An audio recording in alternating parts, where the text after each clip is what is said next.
Excuse me, ma'am. Ma'am, car has come. Come, let's go. Sit it up, sit it up, sit it right now. Yeah, we got that vibe and we lay it down. Just dance to the new sound. Let's get wild, jump around.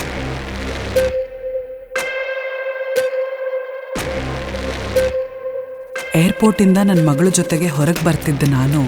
ಇನ್ನೇನು car ಹತ್ತು ಕೂರೋ ಅಷ್ಟೊತ್ತಿಗೆ ಒಬ್ಬ ವ್ಯಕ್ತಿ ನನ್ನನ್ನು follow ಮಾಡ್ಕೊಂಡು ಬಂದ. Hi beautiful, ನಿಮ್ಮ ಹೆಸರೇನು? ಆಯ್ರಾ. ಅವನು ನನ್ನ ಹೆಸರು ಕೇಳಿದ ತಕ್ಷಣ ಶಾಕ್ ಆದ.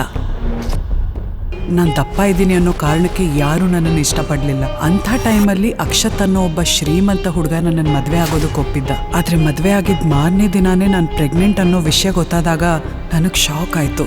ಅವತ್ತು ನನ್ನನ್ನು ಬಿಟ್ಟು ಹೋಗಿದ್ದ ಆ ಅಕ್ಷತ್ ಇವತ್ತಿನವರೆಗೂ ನನ್ನ ಮುಖ ನೋಡೋಕ್ಕೂ ಬಂದಿರಲಿಲ್ಲ.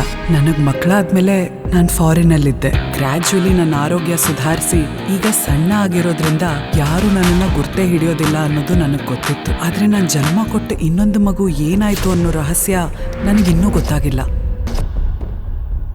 ನೀವು ಐರನ್ ತಾನೇ ಪಿಕ್ ಮಾಡಕ್ ಬಂದಿರೋದು? ಹೇ, ಅವಳು ಯಾರು ಅಂತಾನೆ ನನಗೆ ಗೊತ್ತಿಲ್ಲ. ಇವನು ಸುಮ್ಮನೆ ನನ್ನಿಂದ ನಿಂತಿದ್ದಾನೆ. ನಾನಿಲ್ಲಿ ನಿಮ್ಮಂತ ಬ್ಯೂಟಿಫುಲ್ ಲೇಡೀಸ್ ನೋಡಕ್ಕಂತಾನೆ ಬಂದಿರೋದು. ಹೇ, ಕ್ಯಾನ್ ಐ ಡ್ರಾಪ್ ಯು?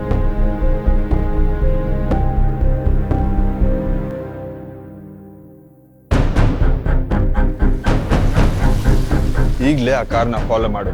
ಆ ಮೇಡಮ್ ಎಲ್ಲೋಗ್ತಾ ಇದಾರೆ ಅಂತ ತಿಳ್ಕೊಂಡು ಇನ್ಫಾರ್ಮ್ ಮಾಡು. ಹುಷಾರಾಗಿರು, ಯಾರಿಗೂ ನಿನ್ ಮೇಲೆ ಡೌಟ್ ಬರಬಾರ್ದು.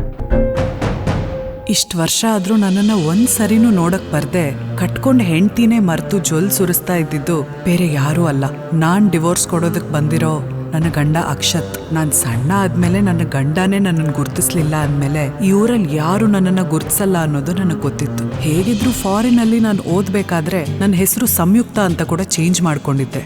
ಈಗ ಅದೇ ಹೆಸರಲ್ಲಿ ನಾನು ಈ ಊರಿನ ಒನ್ ಆಫ್ ದ ಲಕ್ಸುರಿಯಸ್ ಪ್ರಾಪರ್ಟೀಸ್ನಲ್ಲಿ ಸ್ವೀಟ್ ಬುಕ್ ಮಾಡಿದ್ದೆ.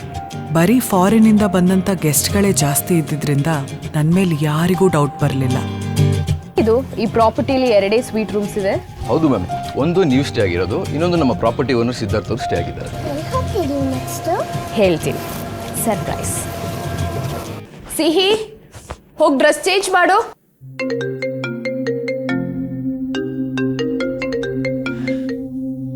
ಹಲೋ ಐರಾ, ನಿಂಗೇನಾದ್ರು ತಲೆ ಕೆಟ್ಟಿದ್ಯಾ? ಅಕ್ಷತ್ 2 ಗಂಟೆಯಿಂದ ಏರ್ಪೋರ್ಟ್ ಅಲ್ಲಿ ನಿನಗೋಸ್ಕರ ಕಾಯ್ತಾ ಇದ್ದಾನೆ. ಅವನ ಜೊತೆ ಬರೋದು ಬಿಟ್ಟು ಎಲ್ಲ ಹಾಳಾಗೋಗಿದ್ಯಾ? ನಾಳೆ ಬರ್ತೀನಿ. ಜೀವನದ ನಿಗೂಢವಾದ ಕಥೆಯನ್ನ ತಿಳ್ಕೋಬೇಕಂದ್ರೆ ಈಗಲೇ ಡೌನ್ಲೋಡ್ ಮಾಡಿ ಪಾಕೆಟ್ FM ಮತ್ತು ಕೇಳಿ ಐರಾ.